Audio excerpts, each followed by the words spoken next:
So if you're new to wedding filmmaking or you're looking to getting into wedding filmmaking like I am, today we're gonna look at the two most important functions of a wedding film and how you can be prepared to tell the best possible story when you go to make that first film. We'll take a look at this film by husband and wife videography team, Tony and Crystal, which happens to be the third wedding film that they've ever made and happens to be the first time they've ever done audio on location. So first, the two key functions that a wedding film serves are one, telling the story and capturing the memories for your client and the couple and their family, and two, acting as a portfolio piece to get you more work down the line.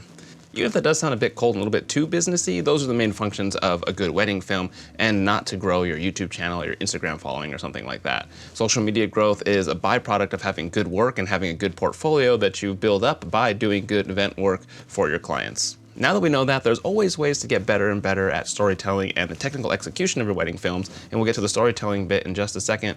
But first, we'll talk about the technical side and the preparation you can do to be ready to tell a good story. So at the risk of sounding a little bit too cliche and a little bit too basic, the first thing you need to do before going into shooting a wedding is having a plan for what that story you're about to tell is. Now, obviously, wedding storytelling is very chronological and there's kind of a standard format to it, which we'll cover in just a second. But when you're going into it, you want to be able to meet with the clients and have an expectation from the client of the important shots that they want to get into the video. And you want to be familiar with the important people, like the father of the bride, the mother of the bride, and parents of the groom, and that sort of thing. You want to know who you need to mic up, and you want to know who is most important to point the camera at when you're filming. And along the same lines, you want to be familiar with the location. You want to know how the light is going to change throughout the day. You want to know where people are going to be at certain times of the day so that you can be there or your second shooter can be in the right place to make sure that you're getting the coverage of those important people and of those important moments. Either scout the location the day or two before so you can be familiar with the layout and how the light changes throughout the day, or get yourself a photo app like Photo Pills or something like that that will tell you where the sun's going to be if you're shooting with natural light, or just be prepared with your lighting equipment. When you're making a wedding film, there's pretty much a standard structure of important shots that you need to get to make sure that you're capturing all those clips and all those pieces to assemble the story later on.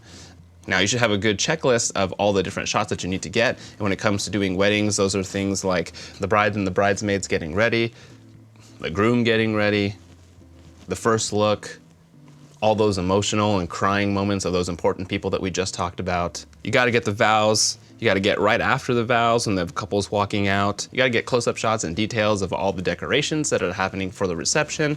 Then you gotta get the reception itself. You have to get the toast and make sure that you get the audio for those toasts that you can use later on in your story. You gotta get the cake. And of course, you gotta get dancing, the partying, the fun times, and the couple driving off. As long as you make sure you get all of your important shots like that, and of course everything that the client asked for, then you have all the pieces that you need to assemble a good story in the edit if you didn't plan it ahead of time. Wedding filmmaking is all about capturing those special moments to the best of your ability and the best of your gear's ability, and that's probably the most stressful thing about wedding filmmaking and why a lot of people, including myself, haven't jumped into doing it. The first look only happens once, father of the bride's only gonna cry once, and nobody's doing retakes of the vows. You need to know your gear, you need to be in the right spot, and need to make sure that you're ready to capture all those moments. A lesson that all videographers, filmmakers, producers will learn at some point in their career, and what Tony mentioned he went through in the process of this, is to always make sure you have at least one audio backup. Full disclosure, the first time I made this video, I did not have a good backup audio source, and I'm re-recording this whole thing now. You should have a main audio source, a backup audio source, and if you can, a third backup audio source. Tony said that they were lucky enough in the production of this film that during the vows, the DJ's audio on the microphone was clean enough that he could get a backup copy from that and put it into the video, and that worked out really well. You mean the world to me, and I promise to always love you and protect you with all that I have in my heart. But don't rely on the DJ to record the event and have a backup copy for you. Either check with him ahead of time, or invest in the audio gear that you need to, or just rent the audio gear that you need to have that main and backup audio source. Now that we've covered the preparation, let's get a little bit into the storytelling and what you can do once you have all those shots and you're starting to assemble the story together later in the edit. Like any good story, your film should take the viewer on a journey. With wedding films especially, remember that your viewer or the audience is the couple that hired you, their family, and anybody who may have not been able to attend the event who's watching it later on. We talked a little bit about the chronological structure of a wedding film. You don't have to do it in chronological order, but that's a pretty standard way to do it. We're talking about pacing and cadence and the emotional journey of a wedding film. You kind of start off neutral when you come into the film, and then you're kind of having a fun time, kind of raising emotions. Then you get to get the first look, and like in this film, when the dad sees the bride and they start to kind of get very emotional, then you kind of take the viewer down here and they're getting those happy tears. Then you kind of rise up a little bit as you do the vows. Then it gets really emotional again, you come down. And then when the vows are over and you get into the reception, you're starting to build a little bit. You're having a fun time, you're introducing the bride and the groom.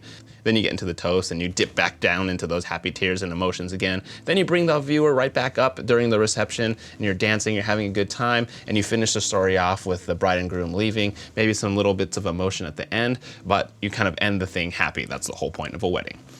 And when you're assembling the film to kind of fit into that emotional journey, depending on how long your film is and what the client asks for, that's when you start to pick your shots and make sure that you're kind of keeping the pacing going along and you have a good film, not just a bunch of shots thrown together on a timeline. This video and the reception scene in particular feel a little bit like it suffers against a common problem that we see in a lot of video edits, which is you pick a track for the background music and you're editing to the beat, and then you're kind of just filling that time to wait till the song gets to a natural break point or till the song ends. Of course, the client could have asked to see all of their friends dancing, and that makes a lot of sense.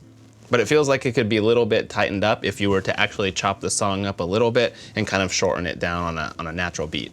Being the editor, you definitely have that freedom and the power to chop those songs up to tell a better story in the edit. So one nuance that you might notice if you watch this film is that there's some storytelling bits that don't make sense to a broader audience like myself who aren't a part of this family. There's a part in here where they're talking about someone's brother and there's some emotions. I'm assuming there was something that went on there, but as an outside viewer, as someone not a part of that family, I don't know the context of that.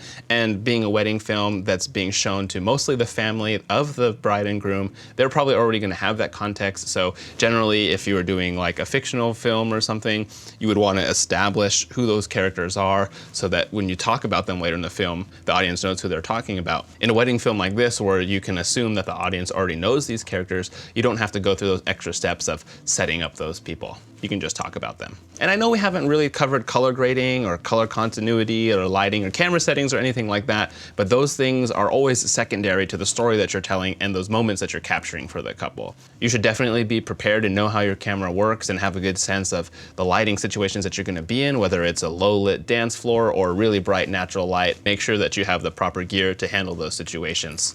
And when it comes to color grading and that sort of thing, I know that you're all out there working really hard on getting your color continuity to make sense, to get those oranges and teals really looking good and the skin tones and everything like that. So I'm not really concerned about that. You'll work on that, you'll get better. But if you can't tell a good story and you can't capture those moments with good focus and good audio at the event, no matter how much color grading you throw at your wedding film, it's not gonna be that great. Is that too harsh? Given everything that you know about storytelling and being prepared to make sure you capture all those shots so that you have those puzzle pieces to assemble later on the edit and tell a good story, you're off to a good start. If you want to dive a little bit deeper into storytelling and then learn a little bit about some different types of video genres, make sure to check out this playlist of all the past Feedback Friday episodes. And if you're interested in this type of exploration into storytelling and you want to explore different video genres, hit that subscribe button for more episodes like this of Feedback Friday every Friday. If you're interested in more wedding videos on this channel, let me know. I'll either go shoot a wedding or I'll bring in a professional to tell you a little bit more about wedding filmmaking. Until next time, bye for now.